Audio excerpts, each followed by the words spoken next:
Episode 4 of Explaining All of Synthesis. Today we're talking about envelopes. The premise of synthesis is that you can create any sound, which is why in the 80s synths were used to replace instruments that used to be recorded in a studio. So the synth is equipped with a device that'll help you simulate volume evolution. The way the volume on a string on a violin evolves is very different to how a plucked guitar string is. A violin string might swell in slowly, versus plucking a small string might decay rather quickly. In an instrument, there's usually two actions that'll affect the volume of the sound: playing the note and stopping playing the note. I can play a piano by hitting the key and then stop the sound by releasing it. Or I can strum a guitar string and then damper it with my hand. Now, when you're playing a synthesizer, you're feeding it information via a keyboard, for example. This information comes in the form of MIDI, musical instrument digital interface. It's just information on what note to play, when to start playing it, and when to stop playing it. Those last two are the ones that the synthesizer is going to be using to control the volume with: the MIDI on and the MIDI off. Synthesizers come equipped with something we call an amplitude envelope. Envelope that is controlling the amplitude being the volume of the sound.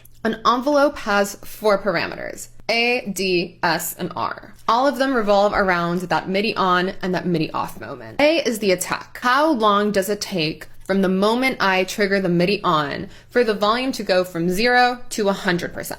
I can have a really low attack time or a really high one.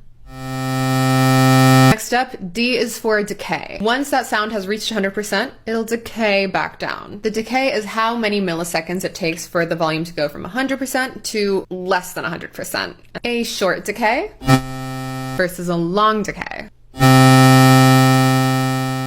S is for sustain, and that is what are we decaying to. This can be either expressed as a decibel or as a percentage of the maximum volume. After the attack and decay process have transpired, that sustained volume will maintain until I trigger the MIDI off or I release the note. A relatively high sustain would be used if I want a note that rings out when I keep it held, and I might use no sustain if I want to simulate a pluck. Lastly, R is for release, and that is for when we release the note. How long does it take for the note to go from the sustained volume to 0? Obviously, if my sustain is at 0, the release doesn't matter. But with a higher sustain, we can hear the difference. This is a longer release.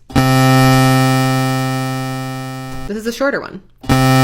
Now, some envelopes might come with another parameter called H, or hold. As you can see, the hold knob is placed between the attack and the decay because that's exactly what it is. It's how long do you want to hold that maximum volume after the attack time has transpired before you start decaying. When you can control it,